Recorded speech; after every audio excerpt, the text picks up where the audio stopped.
Whew. Draymond, it's great to see you. It's great to see you too, Karen. How are you? Very good, thank you. I know you had some a personal absence. Can I just ask, are you okay? Yeah, I'm great. Now, I have some things to handle, but everything's going well, and it's great to be back here and join the team for camp. Looking forward to having a good year. The first day for you, what is it like knowing just that feeling you're on the cusp of another NBA season? Nervous. I still get very nervous coming into camp. It's funny because we were at USA. We were at the Olympics this summer, and we were all sitting on the bus, and I think it was me, Kay, Book, Bam. We're all sitting in the back. And just hearing everyone back there talk about, like, man, every time I get to camp, I just feel like I didn't do enough. Like, just feel like I ain't work enough. And I was like, oh, shit. Like, I feel like that every year. And so it was just very comforting to know, like, we all go through that same thing where you, like, coming into camp and you worked your ass off, but you still feeling like, damn, I don't think I did enough. So it was good to know that other great players had that same feeling. I don't even know why I talked about that, but I feel great. What's up, Draymond? What's going on? How are you? I'm good. We haven't really talked to you about the moves that the Warriors made this summer.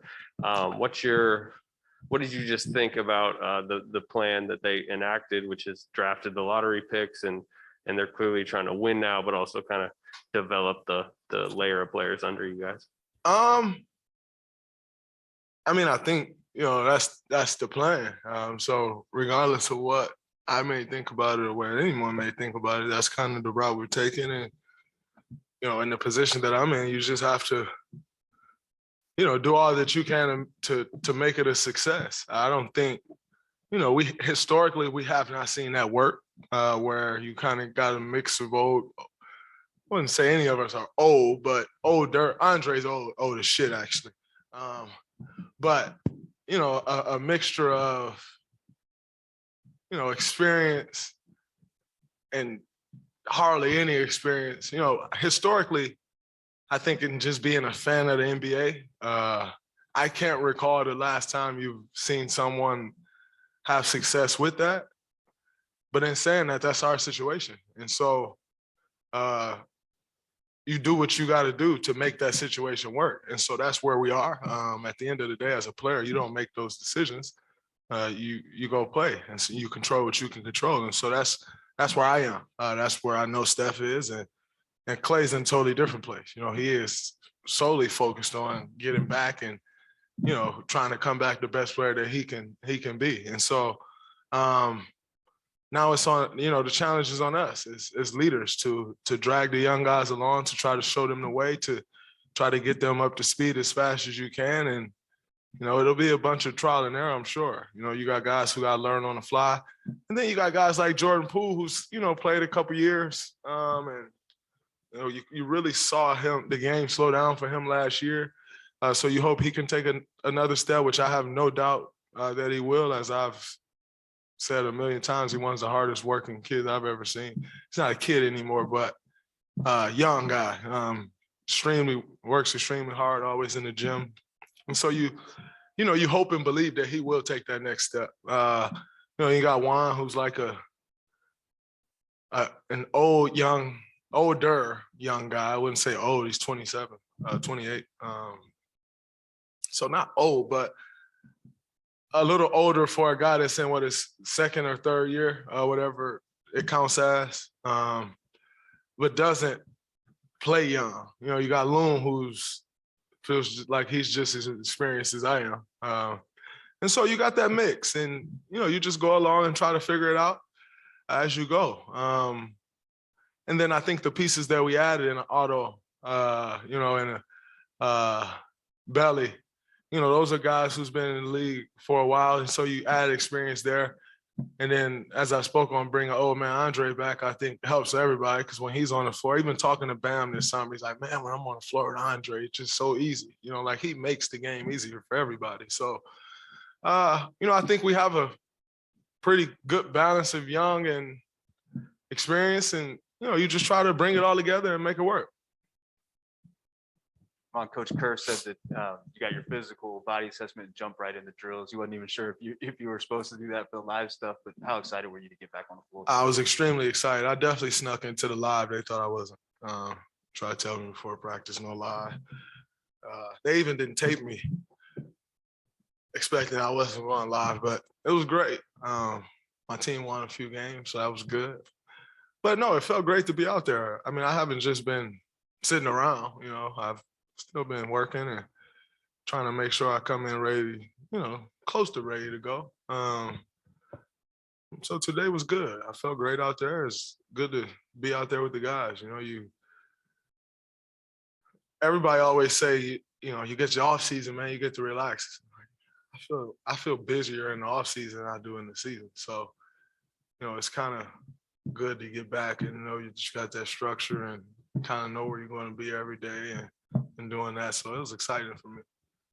We don't know exactly what was going on before, but I've heard guys talk about being on the floor kind of as a sanctuary. Does that act that way for you at all, just being out there with the guys? Yeah. I think when you try to lose yourself in the game, and most of the times you do. I think basketball has always been that for me. It's just like, it's always been an outlet where, no matter what's going on, you can kind of lose yourself in it. I think as we continue to learn more and more, you try to be aware of that. But it's always been that for me. I think I had one time in my life, actually like a week ago, where I was on the court and I couldn't lose myself in the game for one day. And it was weird, but, shit happens and you kind of have to deal with those things. And, and so that one day I couldn't lose myself in the game. That's probably the only time I've ever not been able to lose myself in a game. So yes, it does act as that for me. What's up, Mr. Green? What's going on, Monty? I've heard guys say this, guys who've gone through international play and won medals and stuff. You got 2 goals now. What are the NBA things? championship. Well, that was that that kind of matters a little bit too. But what they always say is that those experiences give you things you can apply to your regular NBA job. And I'm wondering, what are those things you've learned, not just from the first time, but from this last time over in Japan? I think this last time I learned a lot more than I learned the first time, just because I was so much more involved with this one. The first gold medal, I was just kind of there and got me a gold medal, and it was great. No one ever asked like, "Oh, how much did you play?" You won a gold medal and you did what you had to do to be on that team. This time was totally different for me. I had to be, important to winning the gold medal. And it was a hell of an experience. And I'll be totally honest with you, I have a totally different appreciation for this medal than I do for the first one. For the first one, it was like, damn, I won the gold medal. This is great. For the second one, I feel like, damn, I earned the gold medal. This is incredible, and not even that I earned it from the standpoint of me playing, because even being there the first time, like, you contributed, and I played in some games and was down the stretch in some close games. Coach Pop was showing film. He showed this clip of like us playing Serbia, where I helped Serbia, and I helped off Bogdanovic. Their names are so close that I could. The Bogdanovic in Atlanta, I helped off of, and wide open 3. I don't know what the hell I was doing, and like for a game, like he had the wide open 3 for a game, and so you go back and you're like, damn, I don't even remember being in that situation. But there were some reminders, like, no, you definitely contributed in some way, but it felt like I earned it this time, because over there, being on lockdown for 21 days and only seeing us, us as in our men's team and the women's team,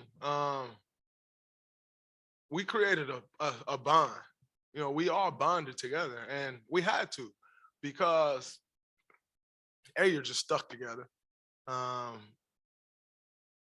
And B, we lost the couple exhibition games, and everybody's like, "Oh man, the world is caught up to America.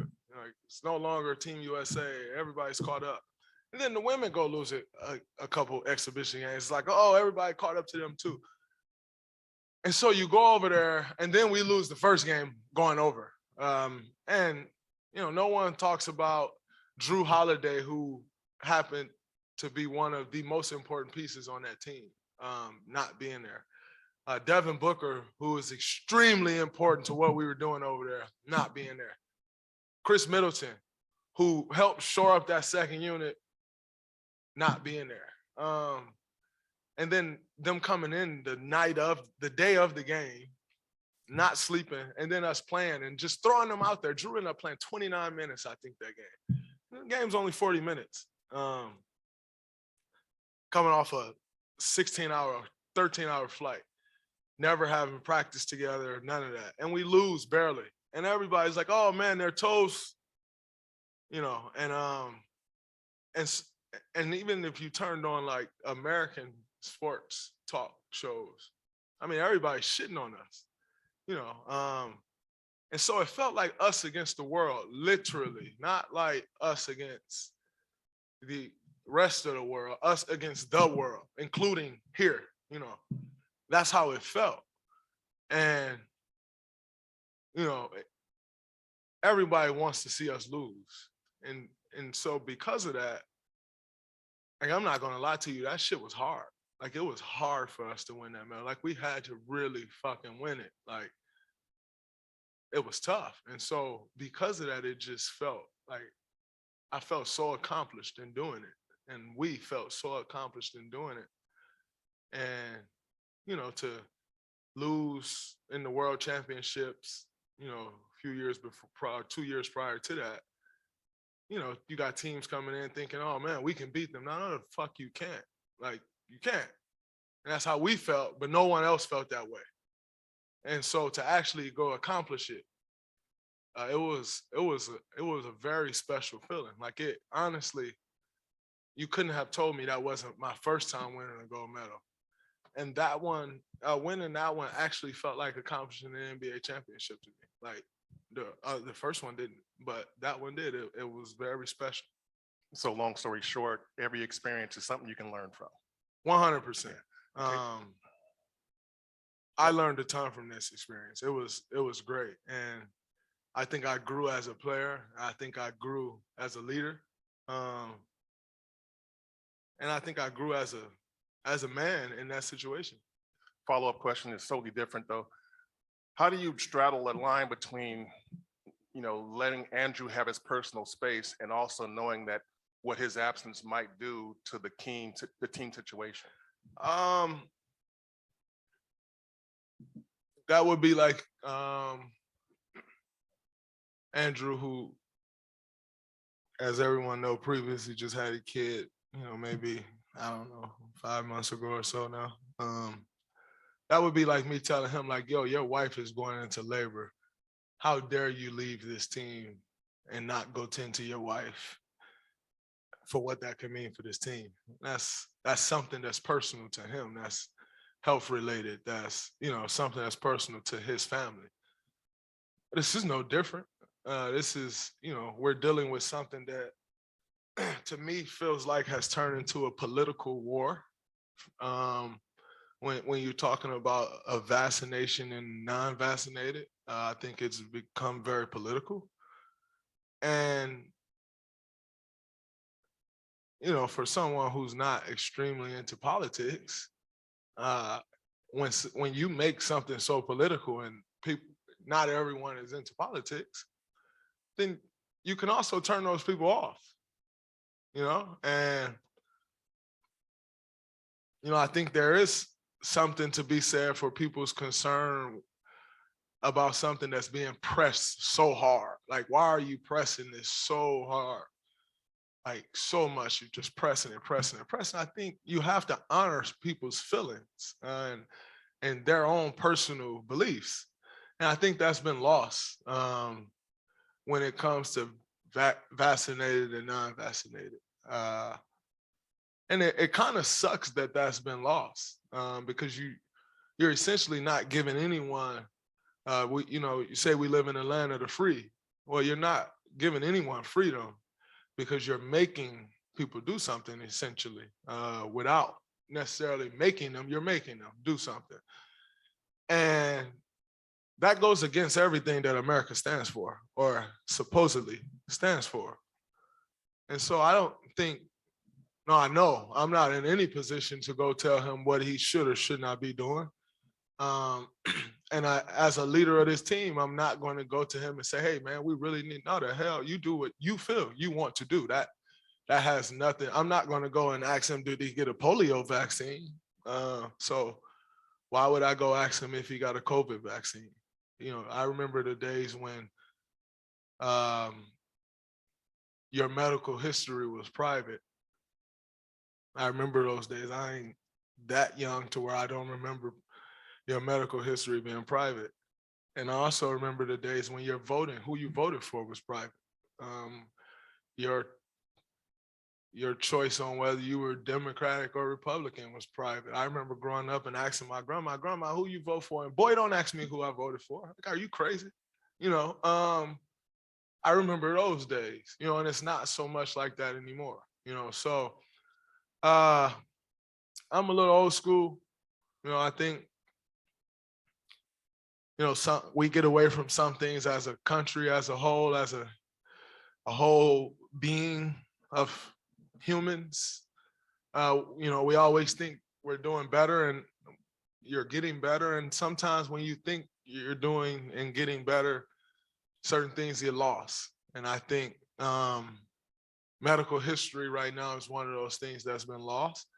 And it's not going back, so I'm not sitting here, crying for it to go back. It kind of is what it is.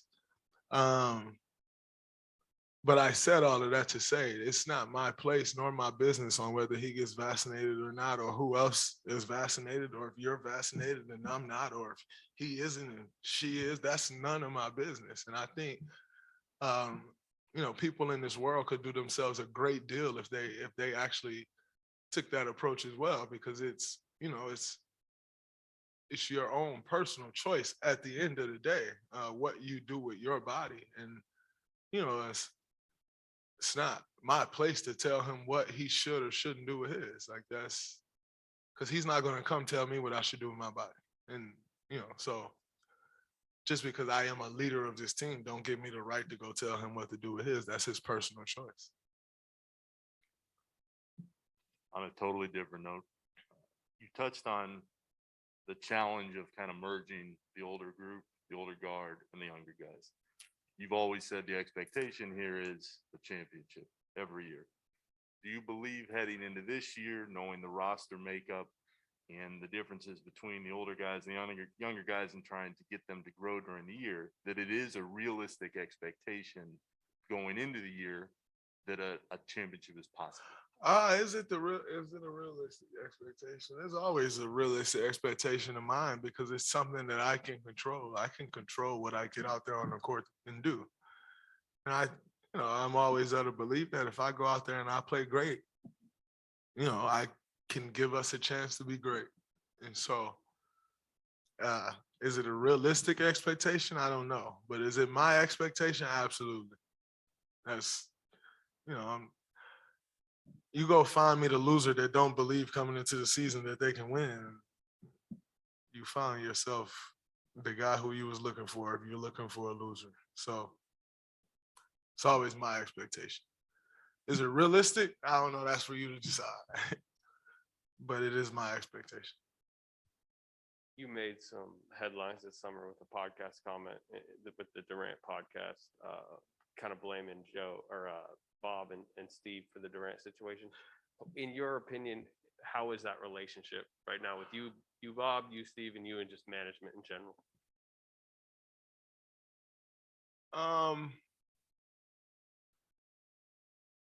Well, how's the relationship? I don't know. I don't think it's any different than it was before.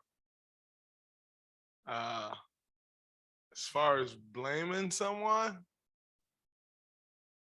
wouldn't necessarily say I blamed anyone. I kind of just told my side of the story, and you had never heard it before, really. You know, you've heard like bits and pieces of it, but you had never heard me just really, truly talk about it in depth. And you definitely hadn't heard me and Kevin talk about it in depth. And so I think that was just kind of a, like, oh shit, they talking. Everybody think like we got this like extreme hate or some shit like that, which is probably furthest from truth that you can be. But, you know, I think for me personally, I really enjoyed that conversation. Why did I enjoy it? Because it showed me a lot of everything that I already believed, which is people really push narratives. And I saw people were sending me shit because I don't really watch much nowadays. Between some shit that I'm working on and you know, my family and doing all of that, and then watching kids shows and you know all that, I don't get to watch much of what goes on. But what it really showed me was everything that I already thought, which is people really push narratives. People sending me some stuff, and I saw some things where people was like, "Oh no, they're lying." Like me and Kevin are lying, just because what I said don't really fit their narrative anymore. You know, like the whole narrative of, man, Draymond's the reason that Kevin left and blah blah blah. When we sat down and talked, their narrative that's been pushed for 2 or 3 years or wherever it is was kind of like, damn, your shit's not accurate. And I still saw people like, no, those two guys are lying. And this is what happened. Huh? Like, you are that stuck on the narrative that you want to push that you're now going to come out and say, the two guys who were involved in it are lying. What the hell do we get out of line? Like, what point are we proving? What does that accomplish? You know, so if I took anything from it, it's just kind of what I already thought. I was just giving confirmation on, like, people are going to push narratives. And even when you destroy what their narrative could be, they're still going to try to push their narrative. So that's what I took away from it. I don't know if I was supposed to take like some like deeper spiritual healing away from it, but what I took away from it is people going to push the fucking narrative that they want to push.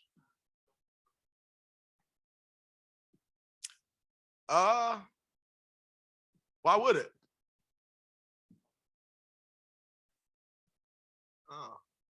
Was I publicly called out? Did it affect the relationship then? You tell me. What do you think? You're telling me that you're essentially you're hinting at because I publicly said something that the relationship it should be altered now.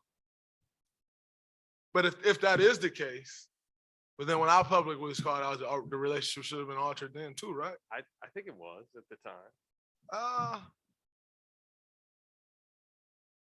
Not like forever altered, but Well, then maybe it was at the time, but not forever. there you go. I don't know. A couple questions for you, Dre. One, Zach LaVine called you like the best leader and teammate ever. And I was wondering, as you come into this year with the kind of cast you have, what is your leadership approach with this particular team? Is it same? Is it different given the circumstances? Last year, you were the old heads and you had a bunch of youngsters, and now you have others. Does that impact how you lead this year? It feels good to not to be old head again. Welcome back, Andre. It's great. Because that shit happened very abruptly. It went from like, yo, you still like one of the youngins. And like you have a lot of experience and you've accomplished a lot, but you're still kind of one of the young guys to like, boom, all of a sudden I was the oldest guy. Like Steph was out, Clay was out, Dre was gone, K was gone, D West was gone, everybody was gone. And it abruptly went from like, yo, you still one of the youngest to like, you are the oldest. That shit was confusing for me. I adjusted to it eventually, but it was a little confusing from the beginning. So to have Andre back is incredible. As far as Zach LaVine's comments, I am extremely appreciative of those comments because, you know, we always talk about the respect of your peers. It just rings differently when you have the respect and appreciation amongst your peers. And, you know, when you're going into a situation like USA basketball, for me, I know what my role is going on that team. I'm gonna play some defense, I'm gonna set some screens, I'm gonna roll, shoot the ball if I'm open, but more importantly, lead the team. And in the situation we were in that I spoke on already, leadership was extremely important. Like it had to be extremely important. And to hear Zach say that, it really meant a lot to me. So I'm very appreciative of that comment that he made. As far as this team goes, I think you have to, it's day one for me. You know, I am a firm believer in order to lead someone, you have to kind of get to know them first. I haven't been around these guys much. You know, when in my summers, I like to spend my summers and my off seasons with my family and my friends because we spend 9 months together and not being able to do much of that. And so I really try to spend my summers the way I want to spend them. So I haven't been around these guys much. And so I have to get to know, you know, a lot of guys. And, you know, a part of leading someone is you have to figure guys out, you know, like you got to know, like I still have to figure out, I'm like, how do I get Otto Porter going? You know, like, do I yell at Otto? Do I pull him to the side? Like what makes him tick? You know, I think that is an extremely important part of leadership. Like, what's going to be the best way of helping JK move forward? You know, like, you know, what is that? I don't know. I can't give you that answer today because it's my first day. But what I have learned over the course of the last couple of years is no matter what that is, what it has to involve is patience. You know, that has to be somewhere in the sauce. Like it can't just be like, oh man, this guy is gonna get it immediately, and if not, fuck it. Like no, it definitely involves some sort of patience. So that's the one thing I do know coming into it, and you know, with a roster that's, as we spoke on, kind of young. You got some experience, but kind of young. And then you got guys who even has experience that, you know, there's a certain way that things have been done around here that you kind of got to catch up to speed. So I don't know. But I do know it will require some patience, but I'm not sure of what it's going to take yet. And lastly, what do you expect from Jordan Poole this year? I expect him to have a great year. You know, I think he has a chance, especially with, you know, with Clay not going to be ready for the beginning of the season to really make an imprint, you know, and it's kind of that third year where, you know, I totally understand what's at stake this year. You know, you've got the possibility for an extension. You know, you kind of get to that third year and they're figuring that out, you know, teams are figuring, you know, are you a part of the future plans or are you not? You know, so I know what's at stake for him this year, and I understand that and understand that pressure that comes with that. So I expect him to take a big step. I know he's worked his ass off. And I think, you know, the way he started contributing after getting back from the bubble last year, I expect him to even take that, you know, up a couple notches. So I think he'll have a great year. What's up, brother? You missed a few days of training camp, but are you going to go right into gameplay, or you think you're going to, how are you going to work yourself into training camp? How do you feel you're going to do that? Is it going to be just like today where you just went right into a live game? I went right into it today. Tomorrow's an off day, and then Saturday is whatever Saturday is, and I plan on whatever Saturday is doing that. So when we play a game Monday and Sunday, we got practice, right? I plan on practicing on Sunday. And then there's a game on Monday. I plan on playing 2 minutes. No, I'm just playing. I don't know the plan, you know, like Steve's plan maybe I only want young guys to play. Like his plan could be, I want you guys to play the first quarter. I don't know this plan. So whatever that plan is, I'm open to it. Like I feel good. I'm excited about playing. So whatever the plan is, I'm open to it. But I don't know that plan yet.